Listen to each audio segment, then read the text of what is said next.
Assalamualaikum warahmatullahi wabarakatuh. Yang kami hormati rekan guru serta narasumber yang sempat hadir pada hari ini. Alhamdulillahirabbil alamin wa bihi nasta'in ala umuri dunya waddin. Wassalatu wassalamu ala Rasulillah sayyidina Muhammad wa ala alihi wasallam. Puji syukur kehadirat Allah Subhanahu wa taala atas limpahan rahmat dan yang telah memberikan kesehatan kepada kita sehingga kita dapat berkumpul di tempat ini, yaitu melaksanakan kegiatan aksi nyata oleh calon guru penggerak.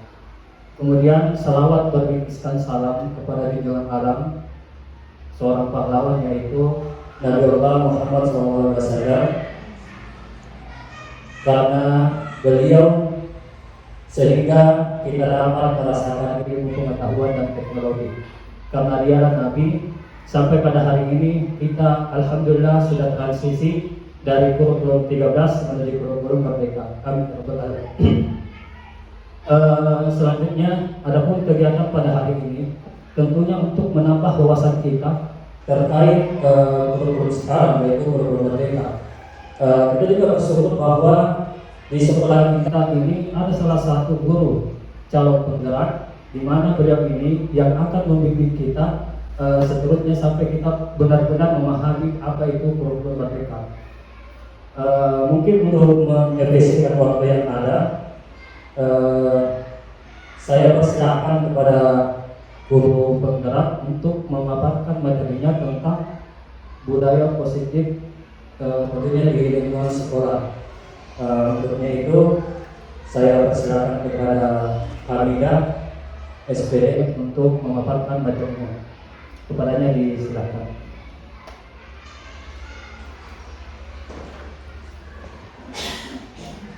Assalamualaikum warahmatullahi wabarakatuh. Yang terhormat Bapak Ibu guru sekalian, saya ucapkan banyak terima kasih karena Bapak Ibu telah meluangkan waktu untuk melihat saya melaksanakan aksi nyata. Saya ucapkan banyak terima kasih. Puji syukur kita menjalankan kehadiran Allah SWT karena telah memberi kita kesehatan dan kesempatan dapat berkumpul di tempat ini. Dan tak lupa pula salam dan salawat kita panjatkan kepada junjungan kita Nabiullah Muhammad SAW. Bapak Ibu sekalian, saya berdiri di sini bukan sebagai orang yang paling pintar dari Bapak Ibu sekalian, tapi saya berdiri di sini untuk membagi aksi nyata atau berbagi praktik baik di lingkungan tentang budaya positif di lingkungan sekolah kita. Baiklah, saya ingin mulai memaparkan tentang berbagi praktik baik tentang budaya positif di sekolah.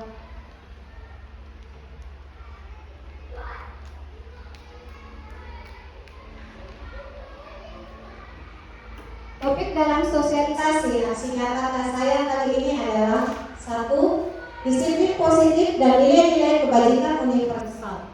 2. Teori motivasi, hukuman, penghargaan, dan restitusi. 3. Keyakinan kelas. Dan 4. Restitusi 5 posisi kontrol. 5. Restitusi segitiga restitusi. Di sini ada pertanyaan pemantik untuk Bapak Ibu sekalian. Mungkin sebentar kita bisa bahas sama-sama setelah selesai pemaparan saya. Apa yang Anda setuju dengan pernyataan ini? 1. Hukuman dapat mendisiplinkan anak. 2. Memberikan hukuman dengan hal positif seperti membaca atau membersihkan halaman sekolah dapat meningkatkan disiplin anak. 3. Memberi penghargaan dapat meningkatkan motivasi belajar anak. Nah, pertanyaan pemantik ini akan kita bahas sebentar. Mungkin kita dapat sharing antara Bapak Ibu dengan saya mengenai pertanyaan pemantik ini. Kita mulai dari pembelajaran 1, disiplin positif dan nilai-nilai kebajikan universal. Apa makna disiplin? Kita mendengar kata disiplin, apa yang terbayang di benak Anda? Apa yang terlintas di pikiran Anda? Bayangkan orang-orang menghubungkan kata disiplin dengan kata tertib, teratur, peraturan atau peraturan. Kata disiplin juga sering dihubungkan dengan hukuman. Padahal itu sungguh berbeda, karena belajar tentang disiplin positif tidak harus dengan memberikan hukuman. Justru itu adalah salah satu alternatif terakhir, dan apabila perlu kita tidak melakukan hukuman tersebut. Disiplin menurut Ki Hajar Dewantara, di mana ada kemerdekaan, disitulah harus ada disiplin yang kuat. Apa makna disiplin bagi Ki Hajar Dewantara? Ki Hajar Dewantara menyatakan bahwa agar mencapai kemerdekaan dalam konteks pendidikan kita saat ini, untuk mencapai murid yang merdeka, syarat utamanya adalah harus ada disiplin yang kuat. Disiplin yang dimaksud adalah disiplin diri yang memiliki motivasi internal. Jika kita tidak memiliki motivasi internal, maka kita memerlukan pihak lain untuk mendisiplinkan kita, atau motivasi eksternal karena berasal dari luar, bukan dari dalam diri kita sendiri. Nah, di sini Ki Hajar Dewantara menjelaskan bahwa kita sebagai seorang guru harus memiliki disiplin yang berasal dari diri kita sendiri. Berarti kalau misalnya seorang guru tidak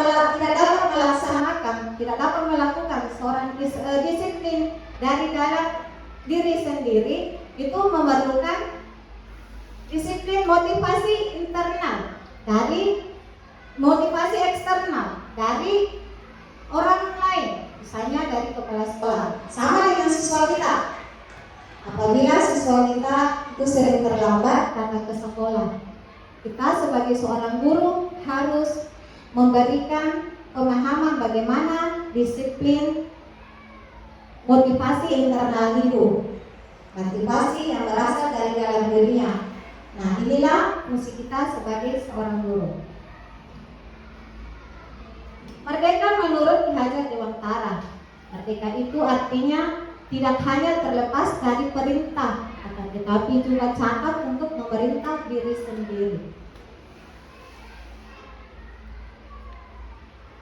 Ki Hajar Dewantara menyatakan bahwa di mana ada kemerdekaan, di situ harus ada disiplin yang kuat. Sesungguhnya disiplin itu bersifat self-disiplin, atau kita sendiri yang mewajibkan kita dengan sekeras-kerasnya.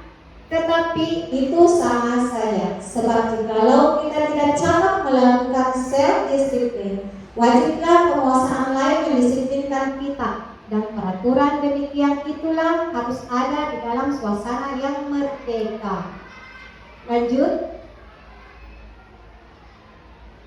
Disiplin positif. Apa itu disiplin positif?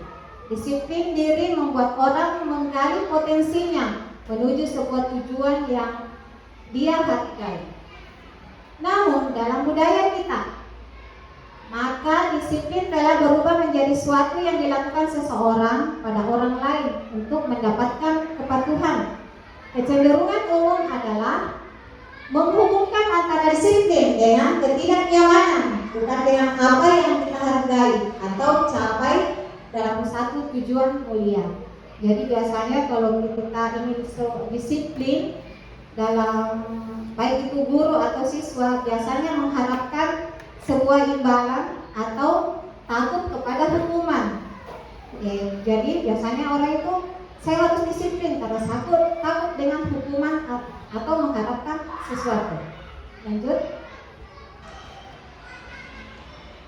Disiplin positif adalah proses pembelajaran. Disiplin positif merupakan pendekatan mendidik anak untuk melakukan kontrol diri dan membentuk kepercayaan diri. Disiplin berbeda sama sekali dengan hukuman. meskipun disiplin sering diterapkan dengan menggunakan teknik hukuman. Lanjut. Sebagai pendidik, tujuan kita adalah menciptakan anak-anak yang memiliki disiplin diri sehingga mereka bisa berperilaku dengan mengacu pada nilai-nilai kebajikan universal dan memiliki motivasi intrinsik, bukan motivasi ekstrinsik. Nilai-nilai kebajikan universal. Nilai-nilai kebajikan universal adalah sifat-sifat positif manusia yang merupakan tujuan mulia yang ingin dicapai setiap individu. Nilai-nilai tersebut bersifat universal dan lintas bahasa, suku, bangsa, agama maupun latar belakang. Setiap perilaku atau perbuatan memiliki satu tujuan. Ini pendapat dari William Gibson. Pada teori kontrol 1984. Dengan nilai-nilai kebajikan yang diyakini seseorang, motivasi instingnya akan terbangun, sehingga menggerakkan motivasi dari dalam untuk dapat mencapai tujuan mulia yang diinginkan. Ini adalah pendapat dari William Gibson 1998. Kita di Indonesia memiliki nilai-nilai kebajikan yang ingin kita capai, yaitu nilai-nilai kebajikan di setiap anak Indonesia kita kenal dengan profil pelajar Pancasila. 1. Beriman bertakwa kepada Tuhan Yang Maha Esa dan berakhlak mulia. Mandiri, bernalar kritis, berkebinekaan global, bergotong royong, dan kreatif. Nah, inilah yang akan kita terapkan di sekolah atau di kelas kita masing-masing agar anak kita mampu mencapai 6 dari profil pelajar Pancasila ini. Teori motivasi, hubungan dan penghargaan atau restitusi. Teori motivasi perilaku manusia. Ada 3 teori motivasi perilaku manusia, yaitu 1. Untuk menghindari ketidaknyamanan atau hukuman. 2. Untuk mendapatkan imbalan dari orang lain. 3. Untuk menghargai diri sendiri. Dari ketiga ini ada 2 motivasi eksternal, yaitu untuk menghindari ketidaknyamanan atau hukuman dan untuk mendapatkan imbalan dari orang lain. Sementara dari 3 ini ada 1 motivasi internal yang berasal dari dalam diri kita sendiri, yaitu untuk menghargai diri sendiri. William Gibson, 3 motivasi perilaku manusia. 1. Untuk menghindari ketidaknyamanan atau hukuman. Ini adalah tingkat terendah dari motivasi perilaku manusia. Biasanya orang bermotivasi berperilaku untuk menghindari hukuman atau ketidaknyamanan. Akan bertanya, apa yang akan terjadi apabila saya tidak melakukannya? Sebenarnya mereka sedang menghindari permasalahan yang mungkin muncul dan berpengaruh pada mereka secara fisik, psikologis maupun tidak terpenuhinya kebutuhan mereka bila mereka tidak melakukan tindakan tersebut. Motivasi ini bersifat eksternal. Motivasi kedua, untuk mendapatkan imbalan dan penghargaan dari orang lain. 1 tingkat dari motivasi yang pertama. Ini juga motivasi eksternal ya. Di sini orang berperilaku untuk mendapatkan imbalan dan penghargaan dari orang lain. Orang dengan motivasi ini akan bertanya, apa yang akan saya dapatkan apabila saya melakukannya?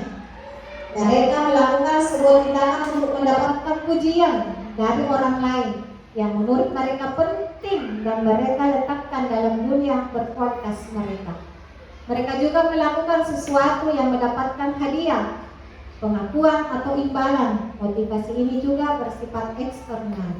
Jadi biasanya itu ada seorang yang disiplin, melakukan disiplin tapi dia mengharapkan imbalan dari pemimpinnya. Sama dengan siswa, dia itu menjawab. Ada siswa yang sering menjawab karena seringnya guru memberikan hadiah kepada muridnya, maka murid tersebut akan sering menjawab pertanyaan-pertanyaan karena menginginkan hadiah dari gurunya.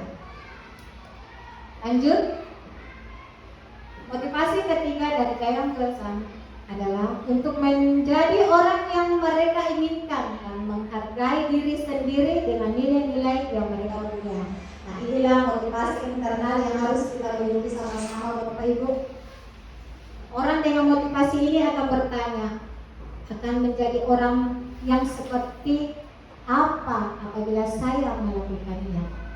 Mereka melakukan sesuatu karena nilai-nilai yang mereka yakini dan hargai, dan mereka melakukan karena mereka ingin menjadi orang yang melakukan nilai-nilai yang mereka yakini tersebut. Ini adalah motivasi yang akan membuat seseorang memiliki disiplin positif, karena motivasi berperilaku bersifat internal, bukan eksternal. Apa itu hukuman? Hukuman bersifat tidak terencana atau tiba-tiba. Hukuman bersifat satu arah. Dari pihak guru memberikan dan murid hanya menerima suatu hukuman tanpa melalui suatu kesepakatan atau pengarahan dari pihak guru, baik sebelum atau sesudahnya. Hukuman yang diberikan biasanya berupa fisik maupun psikis murid. Anak disakiti oleh satu perbuatan atau perkataan. Nah, Bapak Ibu, ini mungkin ada beberapa guru yang bukan sering ya, tapi pernah melakukan hukuman kepada siswanya, termasuk saya sendiri.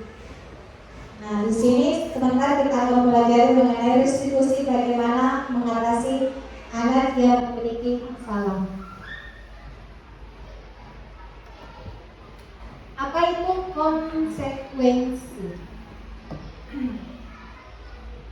Konsekuensi bentuknya sudah terencana atau sudah disepakati, sudah dibahas dan disetujui oleh murid atau guru dan guru.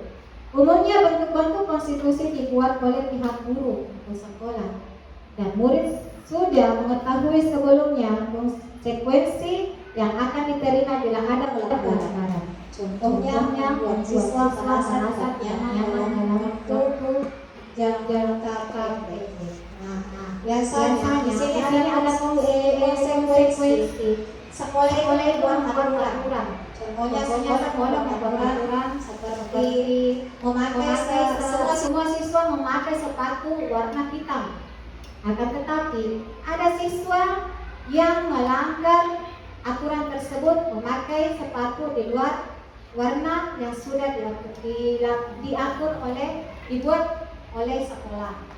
Nah, kemudian siswa ini tahu konsekuensinya apa, yaitu dia akan mendapatkan sanksi atau biasanya dapatkan hukuman karena telah melanggar aturan sekolah. Konsekuensi yang didapat biasanya siswa itu adalah sesuai dengan apa yang tidak kita buat bersama, disepakati sama guru dan siswa pihak sekolah. Konsekuensi biasanya diberikan berdasarkan suatu data yang umumnya dapat diatur. Misalnya setelah 3 kali tugasnya tidak diselesaikan pada batas waktu yang diberikan, atau murid melakukan kegiatan di luar kegiatan pembelajaran, misalnya mengobrol, maka murid tersebut akan kehilangan waktu bermainnya dan harus menyelesaikan tugas karena ketidakgagalannya. Peraturan dan konsekuensi yang ini sudah diketahui sebelumnya oleh murid. Sikap guru di sini senantiasa memonitoring murid. Apa itu penghargaan? Alifan mengatakan bahwa penghargaan maupun hukuman adalah cara-cara mengontrol perilaku seseorang yang menghancurkan potensi untuk pembelajaran yang sesungguhnya. Menurut Kant, secara ideal, tindakan belajar ini sendiri adalah penghargaan sesungguhnya. Pengaruh jangka pendek dan jangka panjang. Ini pengaruh hukuman atau motivasi hukuman dan penghargaan. Penghargaan efektif jika kita menginginkan seseorang melakukan sesuatu yang kita inginkan dalam jangka waktu pendek. Jika kita menggunakan penghargaan dan lagi, orang-orang tersebut akan bergantung pada penghargaan yang diberikan, serta kehilangan motivasi dalam diri. Jika kita mendapatkan penghargaan untuk melakukan sesuatu yang baik, maka selain kita senantiasa berharap mendapatkan penghargaan tersebut lagi, kita pun menjadi tidak menyadari tindakan baik yang kita lakukan. Orang yang mengharapkan satu penghargaan dari apa yang telah dia lakukan. Apa itu restitusi?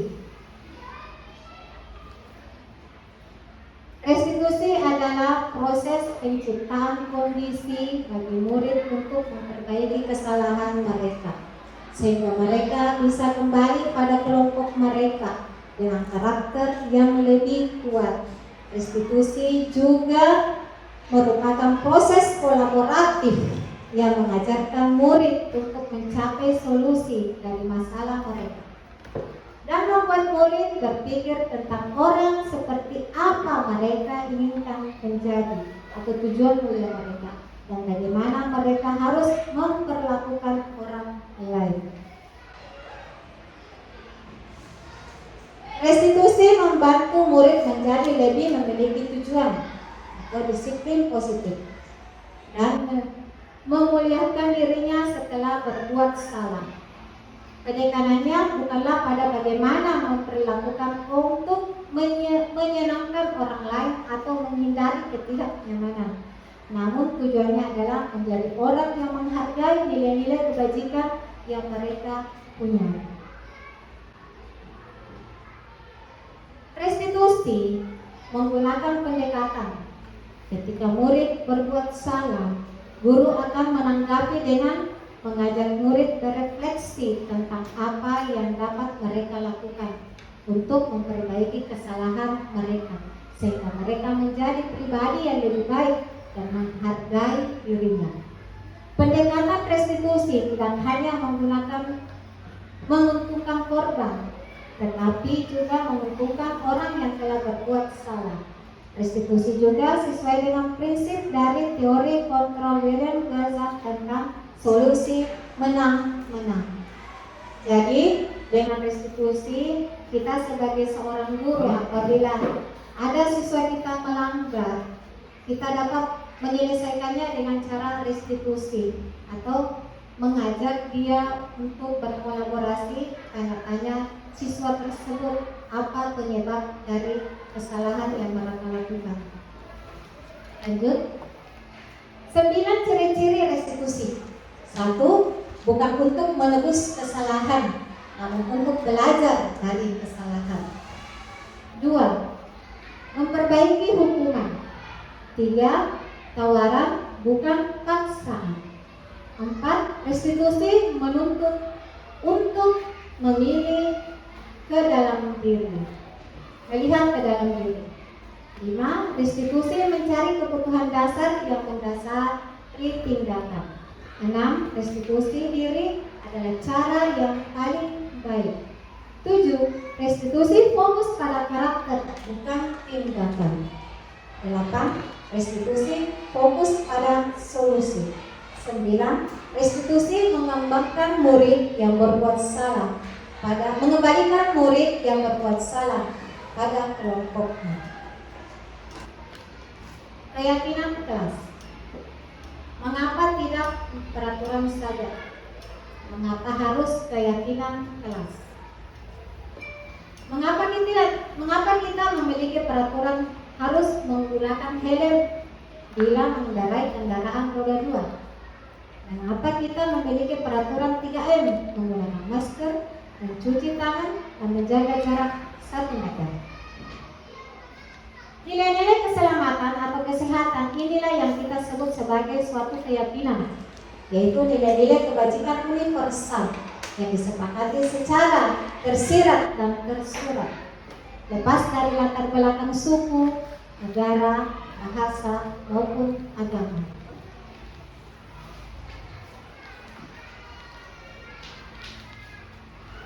Membentuk keyakinan kelas. Keyakinan kelas bersifat lebih abstrak daripada peraturan yang lebih rinci dan konkret.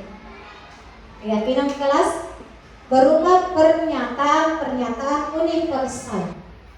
Pernyataan keyakinan kelas senantiasa dibuat dalam bentuk positif. Keyakinan kelas hendaknya tidak terlalu banyak hingga mudah diingat dan dipahami oleh semua warga kelas. Keyakinan kelas sebaiknya suatu yang dapat diterapkan di lingkungan tersebut. Semua warga kelas hendaknya ingin berkontribusi dalam membuat keyakinan kelas lewat kegiatan curah pendapat. Bersedia meninjau kembali keyakinan kelas dari waktu ke waktu. Jadi biasanya dalam satu kelas itu kita membuat keyakinan kelas. Keyakinan kelas itu dibuat guru bersama siswa, membuat satu keyakinan kelas. Jadi siswa mengetahui apa yang harus mereka lakukan di dalam kelas. Apabila mereka melanggar kelas itu, mereka akan tahu apa konsekuensi atau apa yang akan terjadi kalau misalnya mereka melanggar keyakinan tersebut. Contohnya seperti tadi, apabila dia terlambat mengikuti mata pelajaran, satu mata pelajaran, maka harus mengganti waktu itu dengan waktu istirahatnya. Lanjut. Restitusi 5 posisi kontrol. 1. Hukuman. Seorang penghukum bisa menggunakan hukuman fisik maupun orang-orang yang menjalankan posisi penghukum senantiasa mengatakan bahwa sekolah memerlukan sistem atau alat yang dapat lebih menekan murid-murid lebih dalam lagi. Guru yang menerapkan posisi penghukum akan berkata, patuhi aturan saya atau awas. Kamu selalu saja bersalah. Pasti selalu terakhir selesai.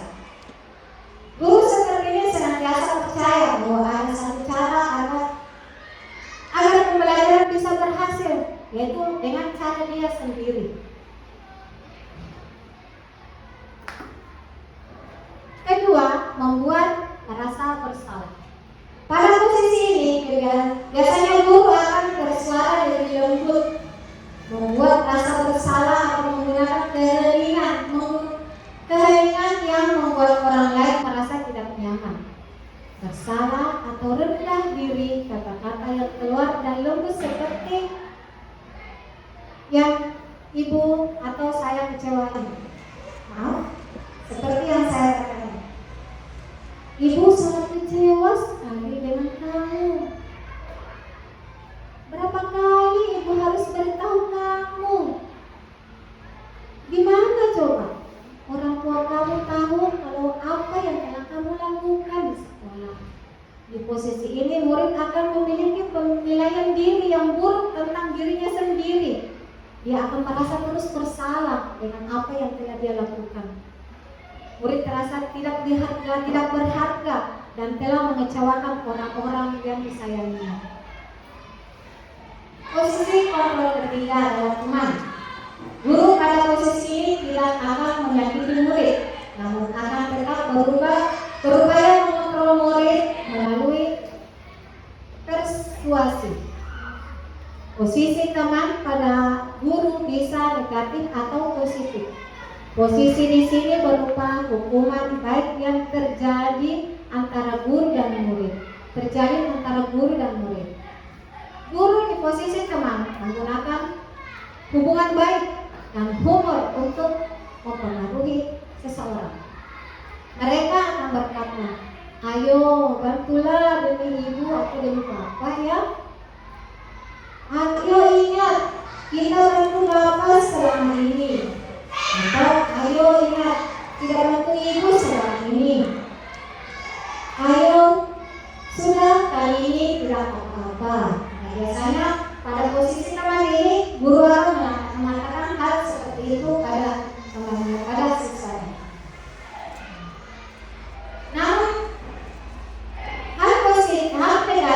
dari posisi teman adalah bila suatu guru tersebut tidak membantu anak atau tidak membantu, maka murid akan kecewa dan berkata, saya berpikir bapak atau ibu adalah teman saya, kenapa tidak membantu saya mengerjakan tugas? Murid merasa kecewa dan tidak mau lagi berusaha. Hal lain yang mungkin timbul adalah murid hanya akan bertindak untuk guru tertentu dan tidak untuk guru lain. Murid akan tergantung pada guru tersebut. Posisi keempat adalah pemantau. Pemantau berarti pengawas.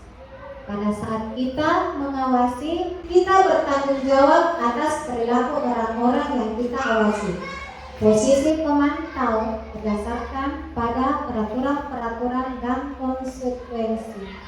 Dengan menggunakan sanksi, kita dapat memisahkan hubungan pribadi kita dengan murid.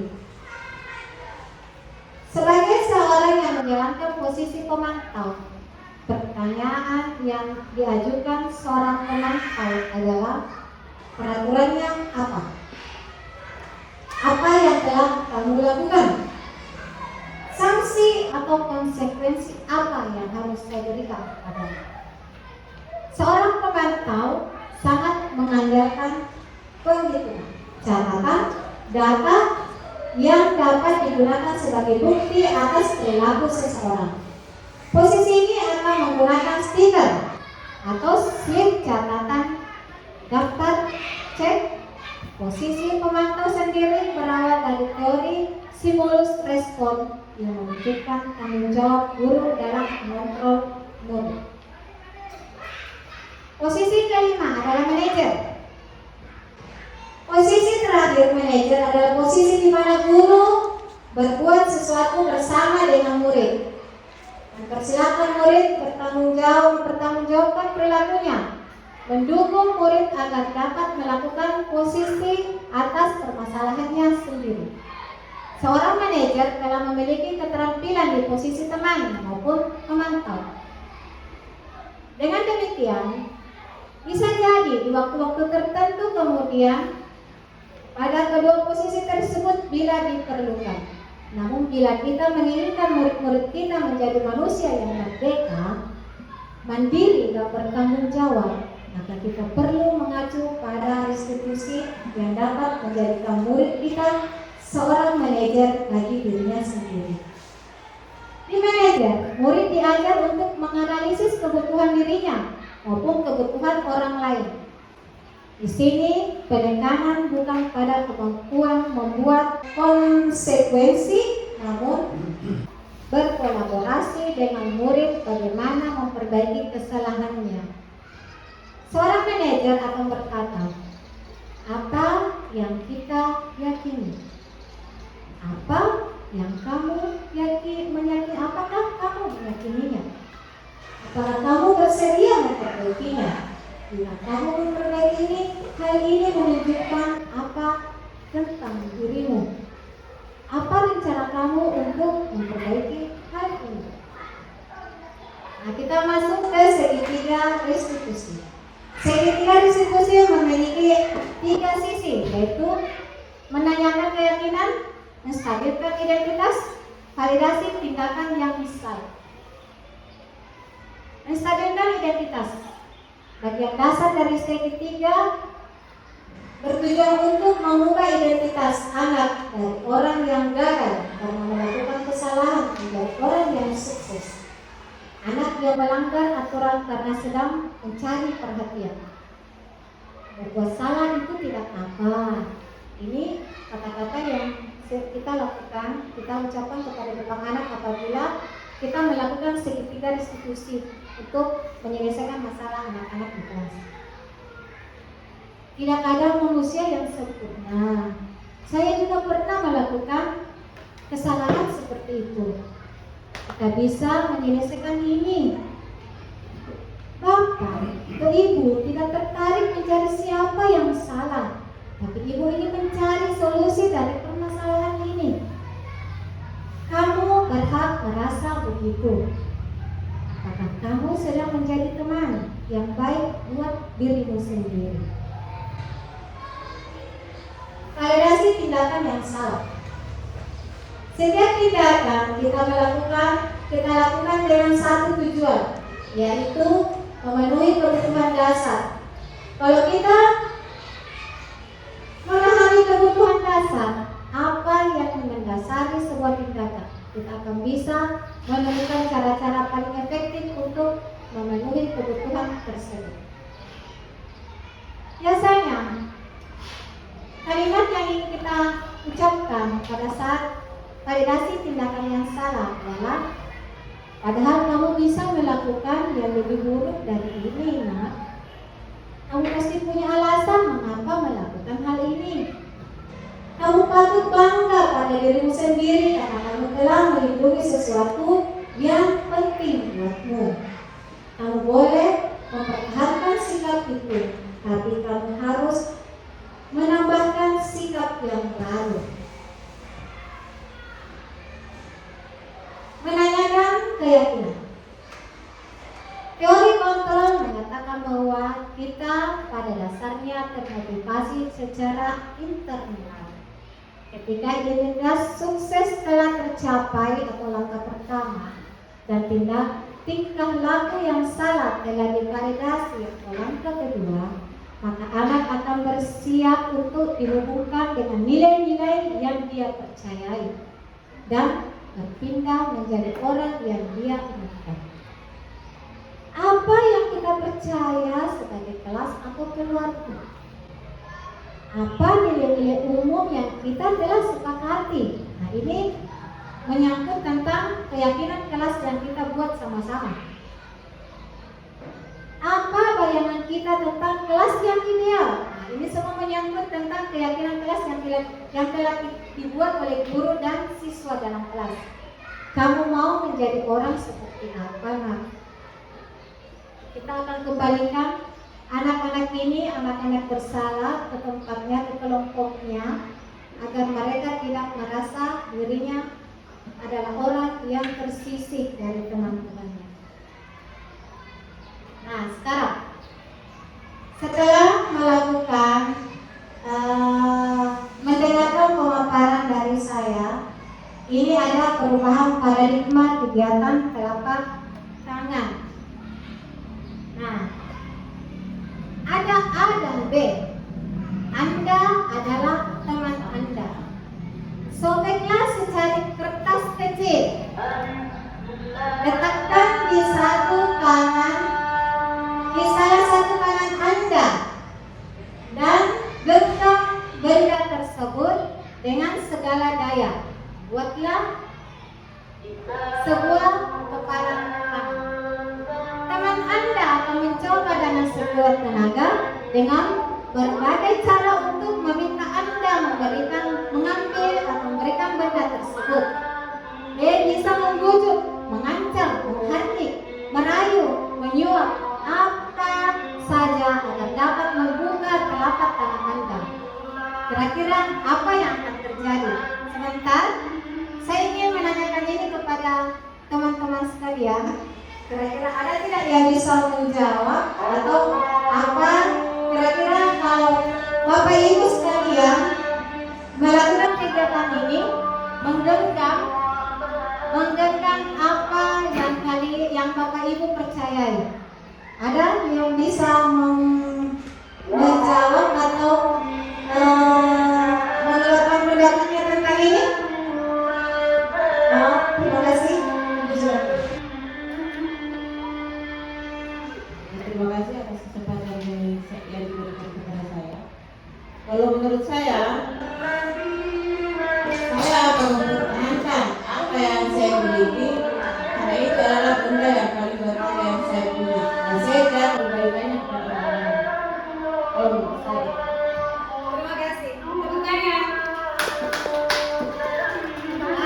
Kesempatan kedua. Yang kemukakan adalah fungsi posisi kontrol, yang mana kita bisa mengontrol diri kita sendiri, tapi kita tidak bisa mengontrol orang lain untuk yang kita inginkan gitu loh. Terima kasih. Alhamdulillah, ternyata Bapak Ibu sekalian telah memahami apa pemaparan saya hari ini. Kita lanjut, betul, tentang posisi kontrol paradigma pendapatan ini. Kita akan mempertahankan apa yang kita miliki, karena benda yang kita miliki adalah benda yang kita miliki sendiri, dan kita tidak ingin memberikan benda itu kepada orang lain. Ini adalah posisi kontrol. Posisi kontrol tiap orang mengontrol dirinya sendiri dan tidak dikuasai oleh orang lain. Inilah posisi kontrol. Terima kasih atas tanggapannya Ibu Jumatia, Ibu Feriani. Lanjut. Step L. Covey menyatakan bahwa bila kita ingin membuat kemajuan perlahan, sedikit-sedikit, ubahlah sikap atau perilaku Anda.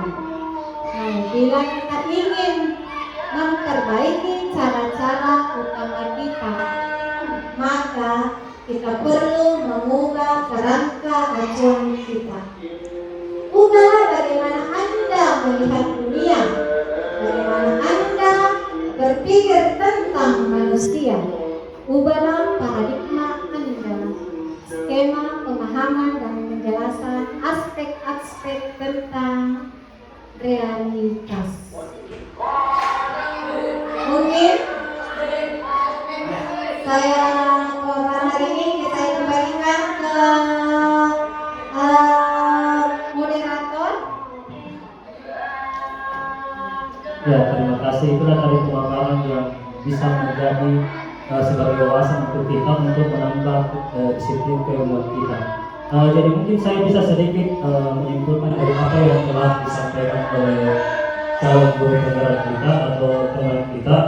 Ini ada beberapa, salah satunya disiplin positif, ada restitusi, ada juga dijelaskan tadi masalah hukuman. Mungkin saya bisa sedikit kembali menginformasikan bahwa kita pada awalnya kalau misalkan kita mendengar kata disiplin itu pasti ada kaitannya dengan hukuman. Iya. Kalau kita mau tinjau dari perspektif di keislaman, saya teringat dengan salah satu hadis yang mengatakan nuru auladakum wa ahlikum idza balagha sab'a sinina wadribuhum 'alaiha. Di sini ada 3 poin sebenarnya. Yang pertama, perintahkanlah anakmu sholat dalam usia 7 tahun. Kemudian wadribuhum, saudara wadribuhum, pukullah ketika dia tidak mau melaksanakan sholat pada umur 10 tahun. Nah, di sini ada 3 poin. Yang pertama, umur 10 tahun. Kenapa bisa 10 tahun? 7 tahun, maaf 7 tahun. Karena 7 tahun itu anak-anak masih menerima baik atau itu salah atau tidak, pasti dia terima. Kemudian yang kedua, wadribuhum. Ternyata para ulama atau para tafsir sepakat bahwa wadribuhum memukul di situ bukan memukul secara fisik, tapi diberikan nasihat supaya mentalnya bisa melakukan hal-hal yang positif. Yang kemudian 10 tahun. Kenapa dijelaskan 10 tahun? Karena pada usia anak 10 tahun itu sudah berpikir realistis, sudah kuat mentalnya. Itu penjelasan tadi tentang penghukuman yang selama ini kadang kita salah kaprah terkait masalah itu. Kemudian restitusi, tadi beliau sudah menjelaskan, kita juga cukup mengerti. Jadi saya cuma melihat dari tujuannya. Jadi tujuan dari restitusi ini untuk menciptakan kondisi bagi murid untuk memperbaiki kesalahan mereka. Jadi kalau misalkan ada seorang anak mungkin melakukan kesalahan, jadi kita sebagai guru, sebagai pembimbing, tentunya kita harus membimbing anak yang tadinya melakukan hal-hal buruk menjadi hal-hal yang bernilai positif.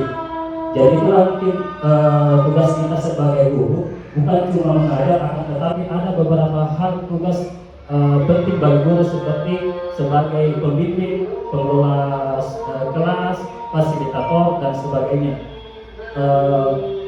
Tentunya sebagai guru ini pada diri kita sendiri harus menanamkan niat yang baik bagaimana ini siswa yang kita ajarkan itu bermanfaat bagi bangsa kita atau khususnya Indonesia.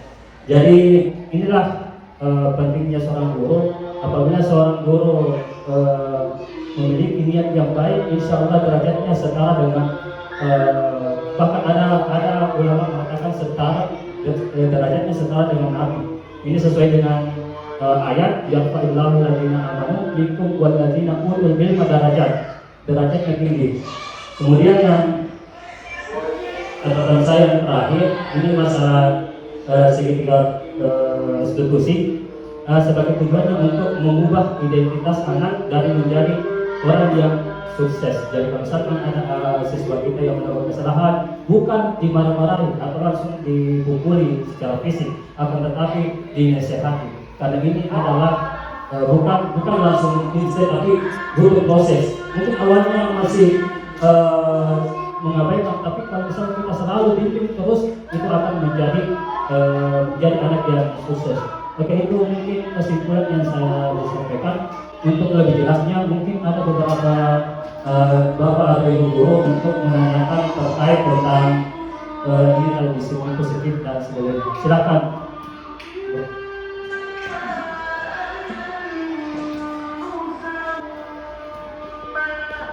Makasih banyak atas kesempatan yang telah diberikan. Adapun pertanyaan saya, bagaimana pendapat Ibu tentang hukuman?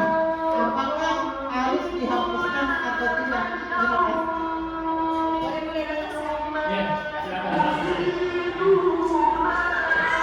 Terima kasih atas pertanyaannya, Bu Herianti. Pertanyaannya kalau tidak salah, bagaimana hukuman?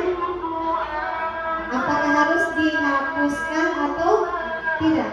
Nah, di sini ada tadi dari 5 posisi kontrol yaitu sebagai penghukum. Terus terang Bapak Ibu juga tahu siapa saya di sekolah ini. Saya sering melakukan, saya adalah seorang penghukum.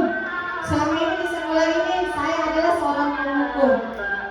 Akan tetapi setelah saya sadari bahwa ternyata hukuman itu dapat menjatuhkan seorang anak, baik itu secara fisiknya atau mentalnya, maka saya mengubah posisi saya menjadi seorang teman dan pengawas di antara siswa-siswa saya.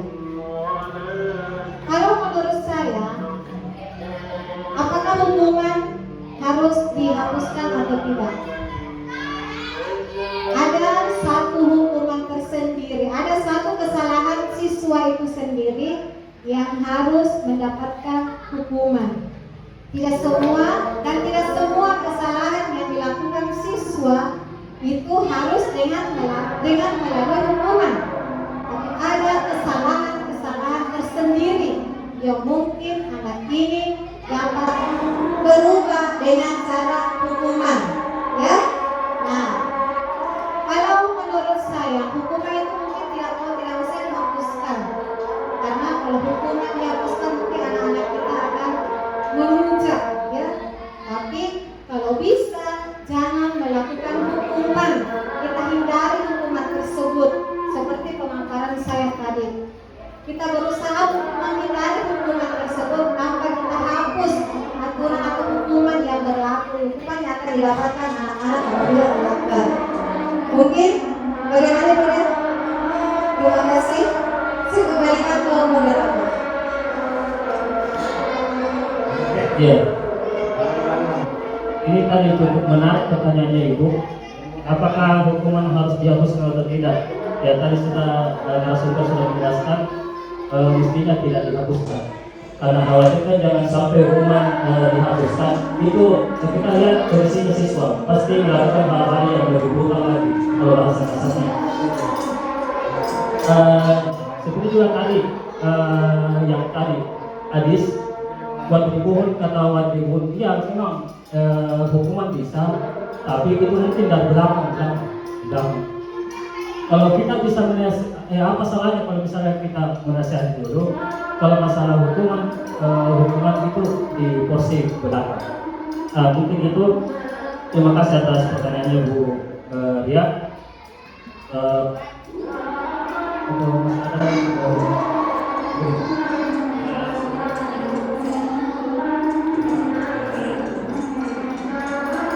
Bapak Ibu sekalian, sekian pemaparan saya hari ini. Apabila ada kata atau ucapan saya yang tidak berkenan di hati Bapak Ibu sekalian, saya memohon maaf karena kesalahan itu datang dari manusia. Saya sebagai manusia tak luput dengan kesalahan. Saya di sini berdiri cuma untuk berbagi ilmu kepada Bapak Ibu sekalian. Saya di sini bukan sebagai orang yang terpintar dari Bapak Ibu sekalian. Saya cuma melaksanakan aksi nyata yang harus saya laporkan atau kumpul pada tugas sebagai calon guru penggerak. Saya ucapkan banyak terima kasih kepada Bapak Ibu sekalian. Selanjutnya mungkin moderator bisa menutup kegiatan kita pada hari ini. Terima kasih. Selanjutnya mungkin penutup, tapi alangkah baiknya kita berikan aplaus dulu kepada pemateri kita. Karena beliau ini adalah salah satu guru atau teman sekolah kita. Salah satunya di sekolah ini yang masuk calon guru penggerak. Jadi semoga beliau ini bisa memberikan pengalamannya, memberikan keilmuan kepada kita semua, sehingga kita dapat menerapkan di kelas kita masing-masing. Mungkin sebagai penutup, jadi kita sebagai guru ini tugas mulia. Jadi yang terpenting adalah bagaimana niat kita untuk mendidik anak kita atau siswa kita, karena ini adalah salah satu untuk kedepannya. Kalau misalkan dari siswa memang sudah berprestasi, pasti kita bisa prediksikan bahwa Indonesia kita akan maju di kemudian hari. Kemudian juga catatan penting, saya katakan dengan hadis, innamal a'malu binniyat, semua perbuatan disertai dengan niat. Jadi itulah pentingnya kita sebagai guru yang menampung beban namanya seorang guru. Jadi mungkin begitulah pertemuan kita pada hari ini. Semoga apa yang kita dapatkan pada hari ini, apa yang kita dapat ilmu hari ini itu bermanfaat bagi kita semua. Oleh karena itu, marilah kita tutup kegiatan kita ini dengan membaca doa majelis subhanallah wa bihamdi asyhadu an la ilaha illa anta astaghfiruka wa atubu ilaik. Assalamualaikum warahmatullahi wabarakatuh.